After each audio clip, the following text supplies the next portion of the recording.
Please welcome your next act, Andy Patton.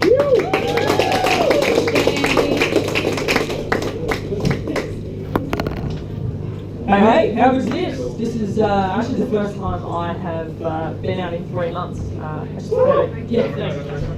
just became a dad, which which usually means my Friday night. The high point is if I'm not covered in some level of sort of bodily secretion. But I don't know, driving through St Kilda on the way over here, it sort of felt like business as usual, to be honest with you. Becoming a dad's been pretty cool. Where at this point we are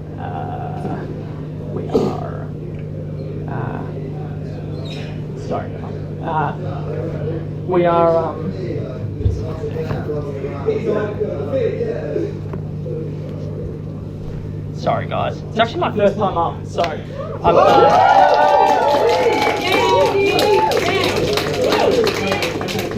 a huge camper.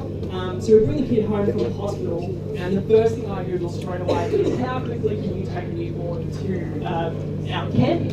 Before I click enter though, I noticed the top result is how quickly can you take a newborn to Centrelink? Dead set, not a word of a lie. Now that brings up two questions. Number one, what the fuck? And number two, like, was this kid for the Centrelink? Like, is this a master's keeper situation? Or are we talking about, like, did the parents genuinely think the most formative sort of educational thing, preferably before speech and movement, would be to teach the kid how to collect the doll? Almost as weird though, legit, the third result was how quickly can you get a kid into the Sandown Greyhound track? Dead set. But I suppose once you learn how to collect the doll, the only most important thing after that is how to piss it away with the dogs. No, we're trying to work out at what point we get the kid off breastfeeding at this point.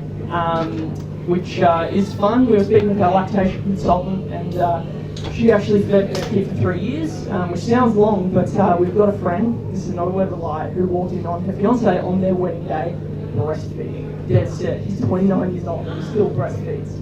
Now, obviously, he's not getting any sort of nutritional benefit out of this, but it's a comfort sucking thing, so he gets stressed and he comfort sucks to soothe himself, which is a bit weird, but obviously the wedding didn't go ahead, which I thought was a bit rough. The dude was great, like I thought he was pretty cool, but I also thought it was a little bit hypocritical because I know for a fact that later that night she ended up in a hotel room with a strange guy doing a bit of comfort sucking of her own.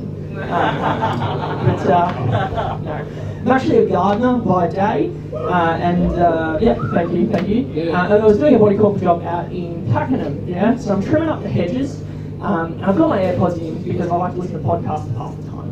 And I noticed behind me there's this dude who's watching me. I go, fuck, how long have you been watching me for?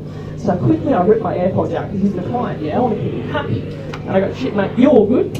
Now, he doesn't miss a beat. He just goes, please, continue. He's an off the Sri Lankan band. He just goes, please, continue.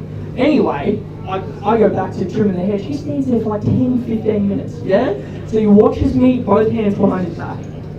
Watches me from here, slowly paces over here, dead set, watches me over here. It's chaos. Anyway, the only thing that gets revolved is it finally starts raining. He fucks off. I'm like, thank God, you got rid of this dude. Get on with my job. Anyway, he comes back out after 10 minutes, dead set.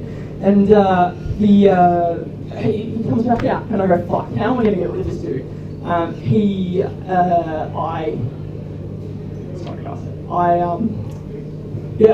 think to myself, fuck, it's raining, how do I get rid of him? Anyway, I go, shit, he might be offering me like shelter or coffee or something like that. So again, I rip my AirPod out and I go, hey mate, are you all good? This time though, he doesn't answer. What he does is pulls an umbrella out, pops it up, puts his other hand behind his back and goes, please, continue.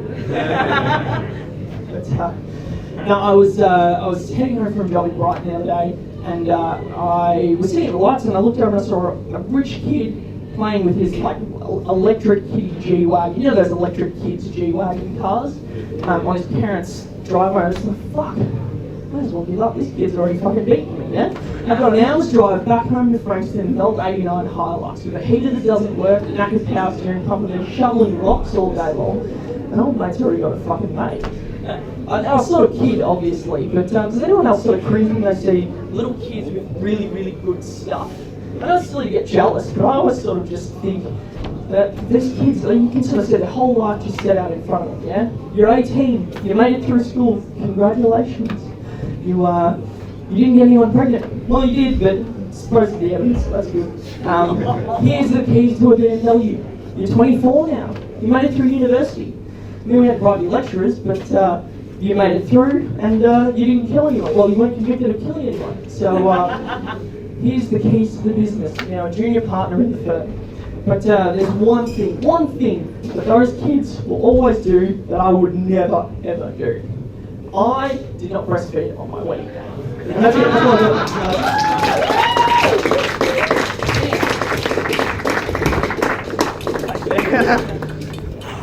Isn't that great? We had like 2 daddies in a row in less than 10 minutes. The next one, he's a charming motherfucker. Please welcome Ajit Hansel.